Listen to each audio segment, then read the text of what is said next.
ആത്മീയത എന്ന് പറഞ്ഞാൽ എന്താ? ബന്ധം. ആരോടുള്ള ബന്ധം? ദൈവത്തോടുള്ള ബന്ധം. അതാണ് അവൻ്റെ ജീവിതത്തെ വ്യത്യാസപ്പെടുത്തുന്നത്. അവൻ ഇസ്രായേലിൻ്റെ ദൈവത്തോട് പ്രാർത്ഥിച്ചു. അവൻ പ്രാർത്ഥിച്ച പ്രാർത്ഥനയ്ക്ക് 4 ഭാഗമുണ്ട്. നല്ല പ്രാർത്ഥനയാണ്. എല്ലാ ദിവസവും ചൊല്ലിയാൽ ജീവിതം അടിമുടി മാറുന്നൊരു പ്രാർത്ഥനയാണിത്. മക്കളെയൊക്കെ മനസ്സിൽ കണ്ടിട്ട് മക്കളുടെയൊക്കെ പേര് പറഞ്ഞിട്ട് ഈ പ്രാർത്ഥന മാതാപിതാക്കന്മാർ ചൊല്ലണം.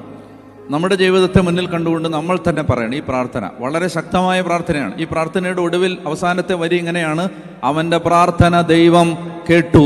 അവൻ്റെ പ്രാർത്ഥന ദൈവം കേട്ടു. കേട്ടു എന്ന് ബൈബിളിൽ എഴുതി വെച്ചിട്ടുണ്ടെങ്കിൽ ഇത് ലോകത്തെവിടെ ഇരുന്ന് ആര് പ്രാർത്ഥിച്ചാലും ദൈവം കേൾക്കുന്ന ഒരു പ്രാർത്ഥനയാണിത്. അപ്പൊ അതുകൊണ്ട് എന്താണ് അവൻ്റെ പ്രാർത്ഥന? അവൻ ഇസ്രായേലിന്റെ ദൈവത്തോട് പ്രാർത്ഥിച്ചു. എന്താണ് പ്രാർത്ഥന? ദൈവമേ, അങ്ങ് എന്നെ അനുഗ്രഹിച്ച് എൻ്റെ അതിരുകൾ വിസ്തൃതമാക്കണമേ. യെശയ്യാ 54 ഇതാ വായിച്ചത്. എന്താണ്? നിന്റെ കൂടാരത്തിന്റെ അതിരുകൾ വിസ്തൃതമാക്കുക. ഇതാണ് അവൻ പ്രാർത്ഥിച്ചത്. ദൈവമേ, എൻ്റെ അതിരുകൾ എന്നെ അനുഗ്രഹിച്ച് എൻ്റെ അതിരുകൾ വിസ്തൃതമാക്കണമേ.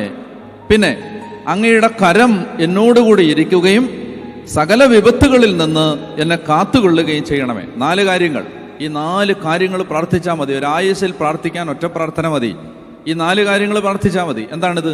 1, എന്നെ അനുഗ്രഹിക്കണം.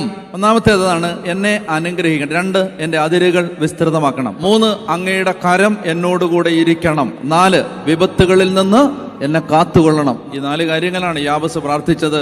അവിടെ പറയുകയാണ് അവൻ്റെ പ്രാർത്ഥന ദൈവം കേട്ടു. ദൈവമേ, എന്നെ അനുഗ്രഹിച്ച് എൻ്റെ അതിരുകൾ വിസ്തൃതമാക്കണമേ. അങ്ങയുടെ കരം എന്നോടുകൂടി ഇരിക്കുകയും വിപത്തുകളിൽ നിന്ന് എന്നെ കാത്തുകൊള്ളുകയും ചെയ്യണമേ. അവൻ്റെ പ്രാർത്ഥന ദൈവം കേട്ടു. അപ്പൊ ഇതാര് പ്രാർത്ഥിച്ചാലും ഈ പ്രാർത്ഥന ദൈവം കേൾക്കും.